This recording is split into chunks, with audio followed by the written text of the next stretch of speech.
Hello, I'm a vocable object for. Let's continue.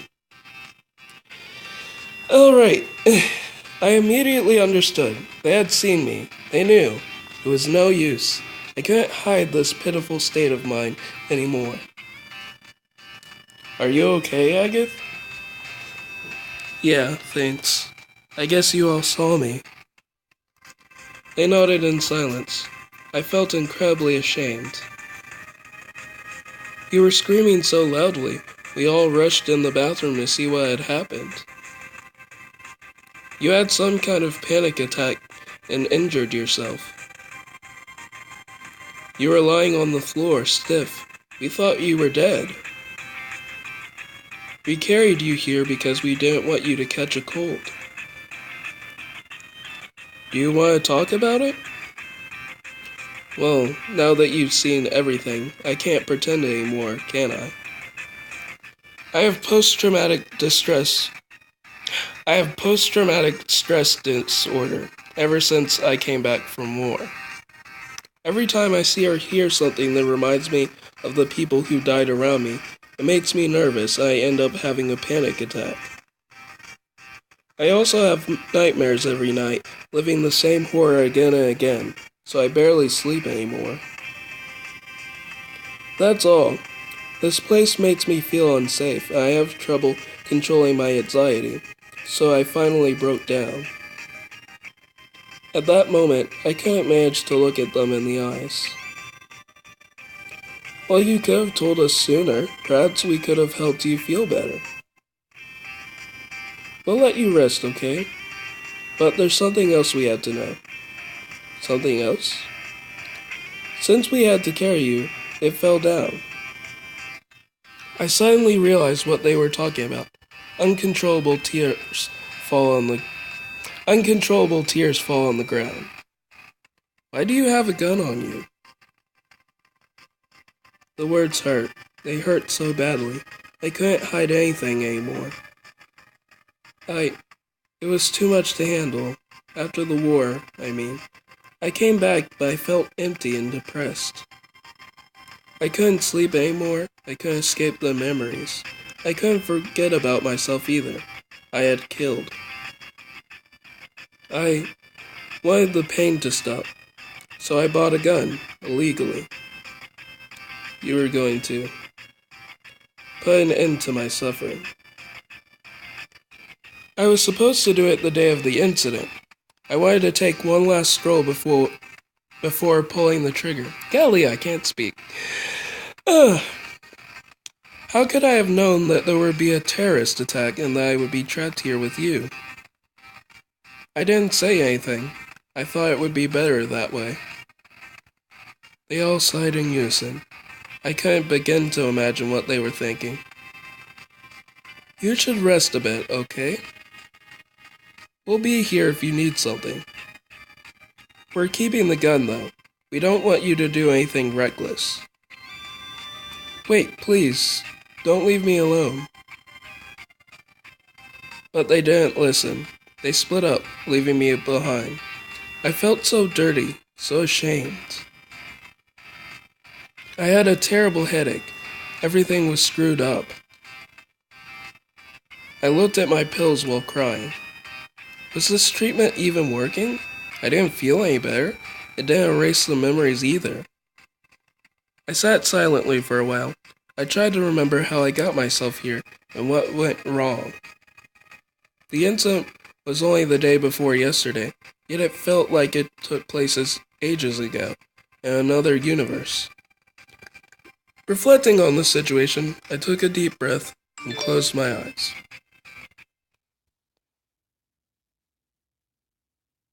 I think I'll always remember that day. Even if I had lived through a more perilous situations, this one held a special place in my heart. I remember everything so vividly because it was a human experience, an unconventional one at that, just like war, actually. Maybe it left a mark on me precisely because it reminded me of the war, of the pain, of the hopelessness. And also because it made me feel useful again. I thought I could help people, that I could be a functional human being again. But that may have been foolish of me. One can never return from hell. After all, never. Even so, I remember that day as a moment of hope. I tried to cling to that, convincing myself it was my last chance. Was it all in vain? Aye. At that moment, I opened my eyes. I didn't want to be alone anymore. Even if they didn't want to talk to me anymore, even if their words could be harmful, I wanted to talk to someone. I glanced around. Gabriel! Gabriel! I went to Gabriel. Shh. Don't tell me you're sorry. It's okay. How did you know I was going to apologize? Maybe I'm starting to get used to you. So what can I do for you? I don't know. Want to talk? Not about me. Okay, then let's talk about me. Did I tell you how I got my heart broken? No. I'm thinking about her right now, that's why. There's something I've been hiding too, so I think it'll only be fair if I tell you right now. I got caught up with you all because I ran away like a coward. I glimpsed my ex-girlfriend on the ground floor and didn't know what to do, so I went downstairs in a terribly stupid fashion just because I didn't know how to face her. Isn't that pretty natural? Well, it's complicated. This girl, I loved her. She made me feel happy, loved, accepted. I couldn't imagine being with someone else. We had been together for some time when she decided we should break up. First, I didn't understand. I didn't see what I did wrong. What wasn't working? I thought we were perfect together. I made her happy too. But I decided to accept her decision, to let her go, precisely because I wanted her to be happy. Then, I discovered the reason behind it. One of her friends told me that she still loved me. She didn't want to break up, but she was forced to. What do you mean? Peer pressure. Her family, her friends, everyone she knew made comments about me, about how she was wasting her life being with me. Some people laughed at her, saying she was taking care of me out of pity, that I was just like a child. There were jerks that bullied her and I didn't notice. She didn't tell me because she didn't want me to be sad. Now that I know that, I regret not finding out sooner. I shouldn't have let her go, but now I don't know what to do or how to talk to her. I want her to be happy, so I thought maybe she would indeed be better off without me. Maybe that's exactly what she thought too. So, you're not the only one who feels embarrassed. Just don't carry a gun anymore, okay? What? I'll try not to. Thanks for trying to lift my spirits. You really should be with me through this, at least another playthrough while I'm going through another characters. No problem. And since I'm single now, you can always go out with me if you want. Thanks, but no thanks.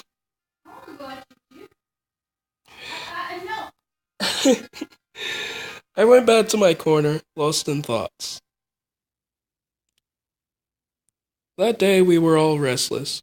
The different incidents had spoiled our morale.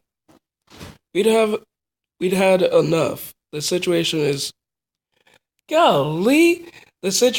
insufferable. The rescue team was too slow and we were slowly losing hope.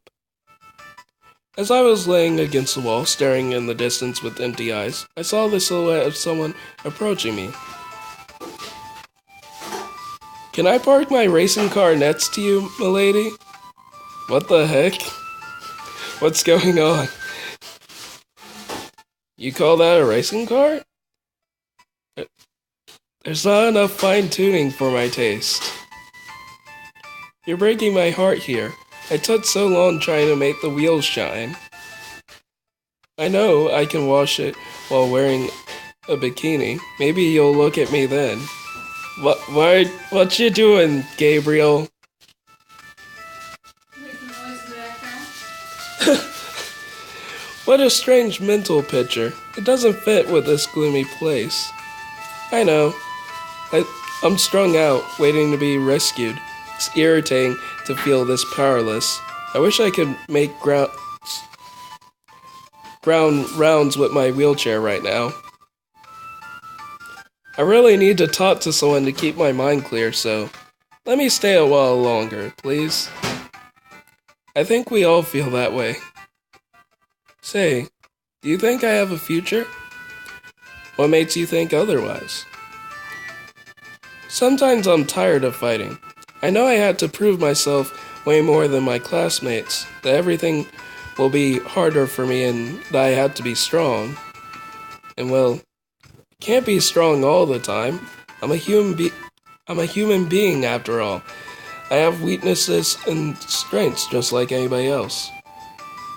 Except that if I ease up a bit, everyone will tell me it's expected of me to fail, that they knew all along that I would be unable to do anything. I don't want them to be right, I want to show them that I can succeed, but at the same time, I can't be a flawless machine either. I'm afraid I'll give up someday, and then everybody Exposition. will be satisfied to see that I really am a poor and pitiful thing after all. You know, they always have this in shows where a person talks about themselves. But in all reality, not too many people talk about. Well, we kinda have to in this situation. We're stuck underneath a collapsed mall. We have nothing else to do. I cannot accept the idea of giving up. Do you think I shouldn't hope too much? That I should just be what they think I am? It's tough to fight alone. Do you have someone you trust? Someone who would stay by your side? I had some before, like my ex or my personal carer. He was a nice guy, but my parents don't want to keep him anymore. It's too expensive. I'm on my own now, and it's so tough. I wish I had people to support me, to tell me I'm doing okay. Peaceful silence grew up between us. I felt at ease by his side. I can become your new personal care if you want. Are you kidding? But you don't have proper training or anything. True, but I can still help. It won't be as smooth, but I'll do my best. You need a friend more than anything, right? Not a nurse or a mother. I can be your friend. Are you serious? It's a bit of an impulsive decision, but why not? With you, I'm sure I'll be fun. It'll be fun. I'll be fun, alright. I won't turn down the offer. Life would be easier with just a little help. You're doing this out of pity, aren't you? I'm not offering to help because you're disabled. I'm offering to help because I like your company. And I can't stand seeing you struggle because some people put a spoke in your wheels. Oh, put a spoke in... Indeed. I hope they don't literally do that. Anyway, I want to be useful to someone. I want to find a new purpose in my life. If you hire me, I'll follow you around. You've changed a bit since the incident. I was afraid. I wanted to do my best. Now I know I'm not completely alone. Words can be hurtful, but they can heal too, I guess. Then, let's hang out when we get out of here, okay? I know a good place. You'll love their cakes. I look forward to that. Hours passed and still no signs of the rescue team. It was maddening. Since I had stayed still for a while, I started to have pins and needles in my legs.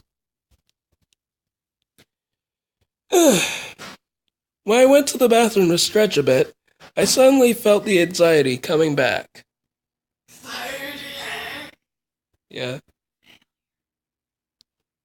I hated that place. As soon as I saw the mirror, the explosions came back in my head. What happened in this? My character, Agath, was in a Oh, you're war. Agatha? Yeah. Oh, Well, I was voicing Gabriel, and you were voicing Agath, but the main character. At first, I thought the person in the military uniform was a guy, and the person in the wheelchair was a girl. And then I looked at it and I was like, no, that's definitely a girl. Like, are they both girls? No, that's a guy.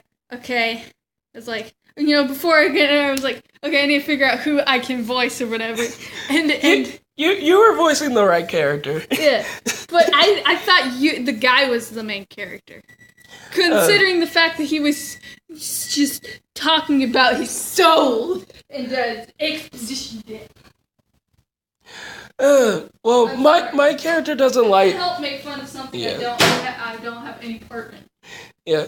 The main character doesn't like talking about herself because it would just be talking about war and panic attacks and nightmares, and I don't know that many people that exactly love sharing that kind of stuff. Gotta be something in her life that doesn't suck. A hobby. And she was gonna kill herself before this incident. So Fun. Yeah. Main character, not the happiest person. Okay. I was at my limit. I couldn't wait any longer trapped underground. I had to see the sky, to breathe fresh air. At that moment, I had another panic attack. When I opened my eyes, I was in the hallway. Actually, it looked like a distorted version of the hallway. Blood was pouring from the walls and the ceiling. I could even hear that familiar sound again. There were corpses all over the room. Corpses. No, it's not possible. Don't tell me. I slowly approached the rigid bodies. They had terrible faces, convulsed in pain and fear. Was this even real, or just another delusion? I couldn't tell anymore. No. My companions were dead. I had only spent a few days among them, and I already felt a strong bond between us. I thought I could save them, that I could help them. I could be useful again. Was that all in vain? Somebody must have used the gun. Those jerks.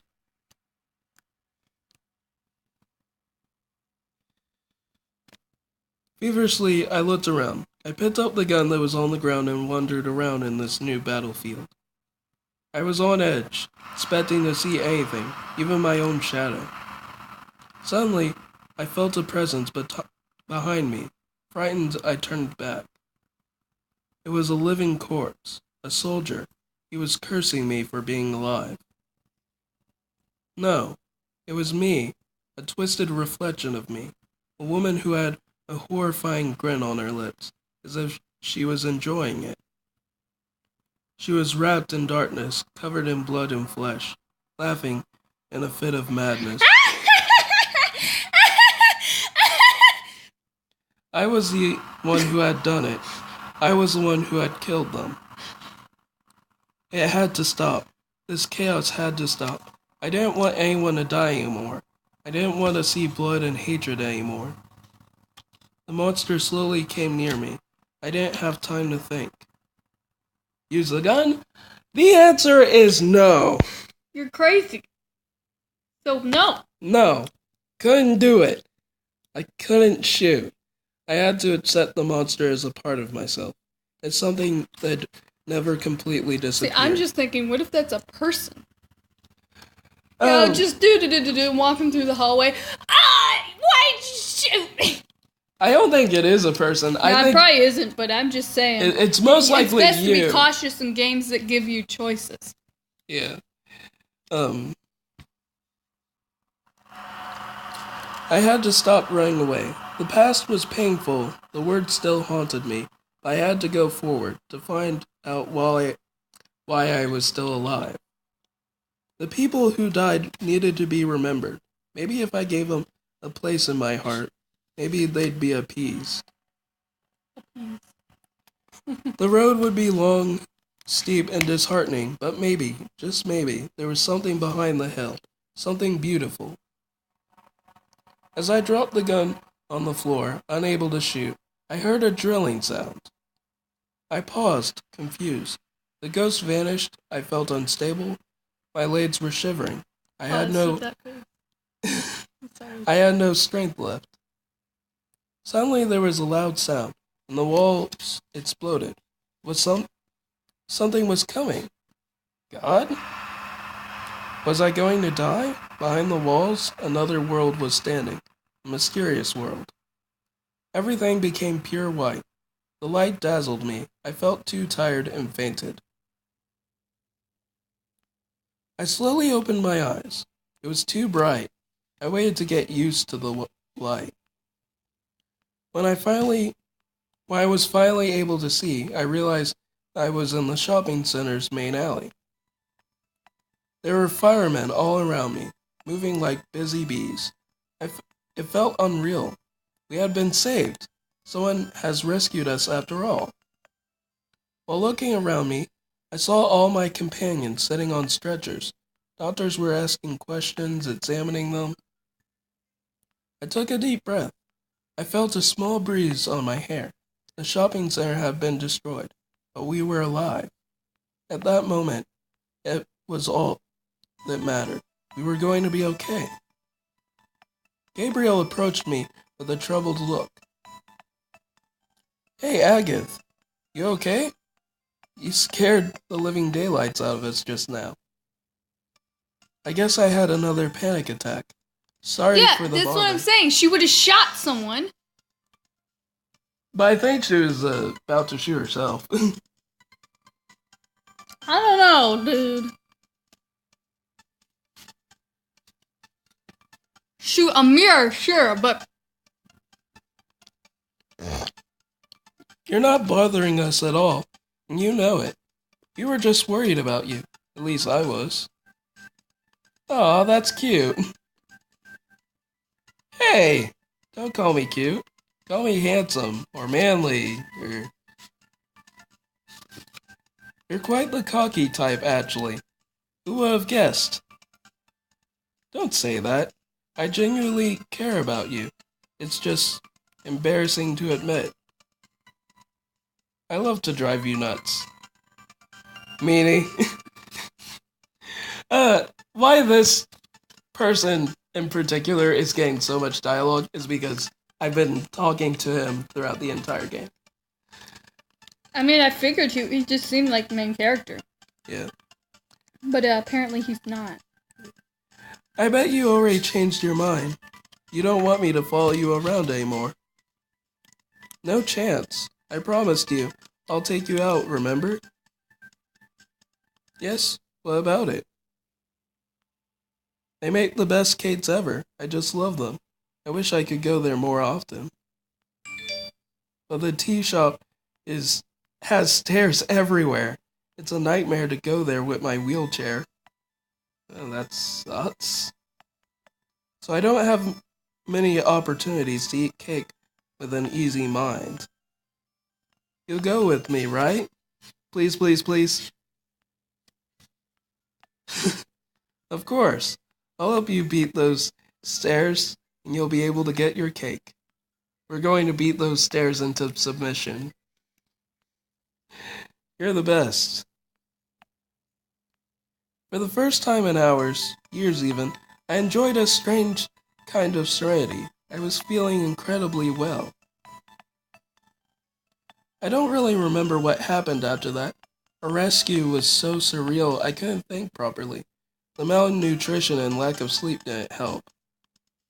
I only remembered what the doctors told me, that there was a terrorist attack, that they set up bombs, and that the building collapsed due to the impact on the foundations. I also learned many died, trapped in the mall under the ruins. Many had escaped without a scratch too, of course, but some had died. I was shocked by those words. After all... So people actually died. Yeah. Shit. After all, I had intended to take my life that day, Yeah, I managed to survive while others had died. I was flustered. Maybe this was a sign. Maybe somehow, somewhere, someone was trying to tell me something. I shouldn't give up yet. I then realized words are just like weapons. They can be used to hurt. They can leave lasting scars, invisible wounds. For years, I had suffered because I only heard cruel words. What people thought of me because of my post-traumatic stress disorder. The ones who should have helped me left me to my sorrow with a mere shrug of annoyance, their words preventing my heart from healing. Using words as a defense or offense tool is so common that you could almost say they were conventional weapons in the hands of every human being. Anyone could hurt you without realizing it, without noticing what lies behind, the memories hidden by the meaning. But words could be used as a powerful weapon to make life better too. Words can light up the way in the darkest hours. Words can bind people together and allow them to rediscover hope. Kind words can break the cycle of the daily unnoticed emotional abuse. That was what the incident taught me and what touched me.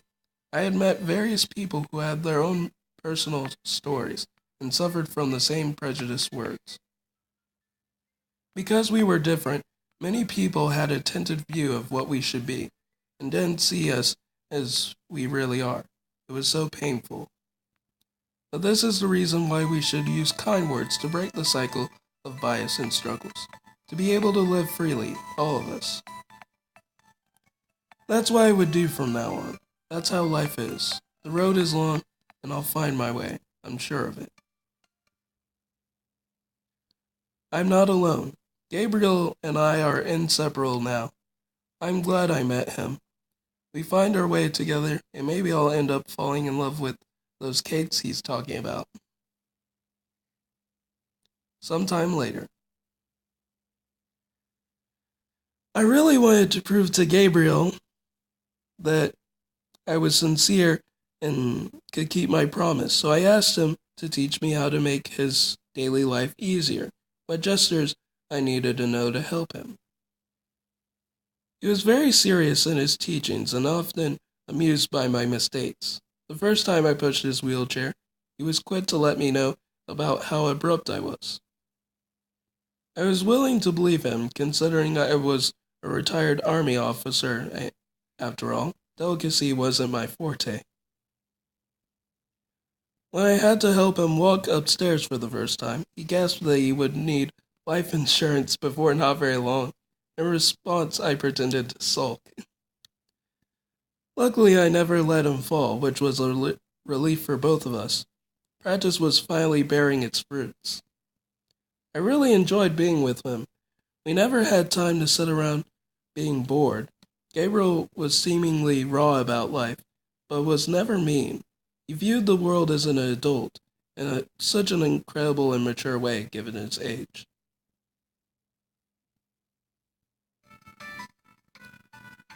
That day he brought me to the tea house they had told me about so much after the accident. Once we got upstairs, he sat in a quiet part of the room. Gabriel was so happy. Oh, nice. That's an interesting... His eyes are just getting bigger and bigger. I can't make it consistent. That's a nice picture. Oh, that's cute. Oh my gosh, I've been waiting for this moment my whole life. I'm gonna eat some homemade blueberry cheesecake. I didn't know you were such a gourmet. Don't eat too much, though. Make fun of me as much as you want, but the couple that manages this place makes the best cheesecakes in the whole world. I'd kill to eat some. Thank goodness I'm here, then. A bit more and you might have assaulted some bystanders just to let off some steam. Hey, I'm not a bear. I'm just happy to be able to enjoy these cakes again. How cute. Here you go again. Stop telling me I'm cute. But it's true. You are cute. You can't deny this, my dear Gabriel. Oh no, now you're talking like my neighbor. Ugh. Since you're initiating open battle. Are you free next week? I've been invited to an IRL meeting from a forum I spend time on, and I'd be relieved to know that you're with me just in case. No problem.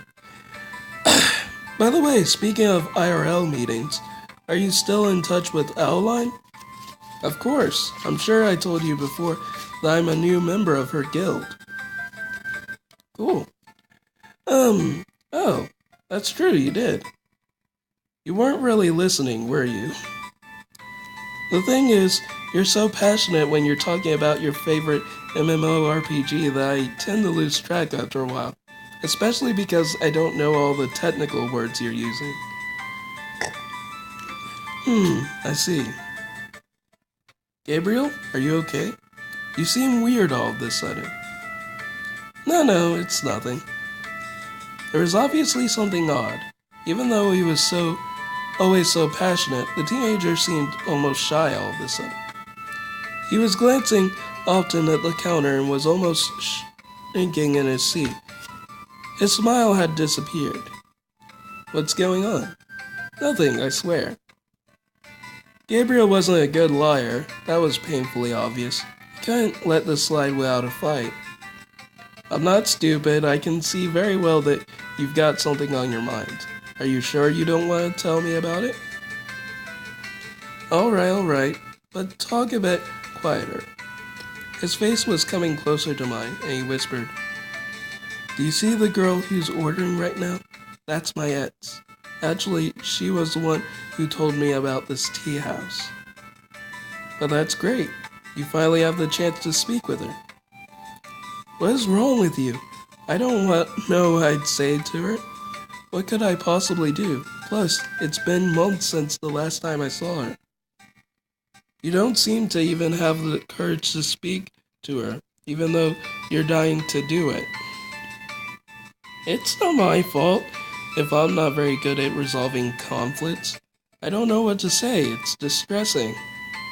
I have an idea. Just apologize to her. Tell her you made a mistake, that you realized afterwards that you're sorry and you still wish her the best. How will I find the right words to say that? Oh no, she's coming our way. She saw me. She must have noticed. Plus, would I explain your presence? She's gotta believe you're my new girlfriend or something like that. What should I do? Take a deep breath and go for it. Don't miss this chance. Hi. Hey, hello Gabriel, it's been a while. Do you have a minute? Of course. The young girl took Gabriel a few steps away while I quietly waved to him so that he wouldn't lose heart. I knew this was important to him. Some minutes later, the teenager came back to me. He was smiling. While I questioned him to find out more, my old life seemed so far behind me. Gabriel ends! Yes! Gabriel got his girlfriend back. I'm happy. And it's just awesome. You finished 1 routes out of 5. Woohoo!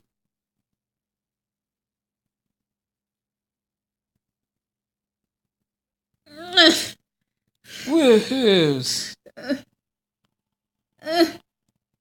There. 2 out of 6 endings. Oh. Fun, I guess. I'm gonna do Aline's ending next. She's an old Not lady. now. Yeah, not right now. She's an awesome old lady. She's awesome. So yeah, I'll see you guys in the next episodes or the next music video, whichever comes first. Bye.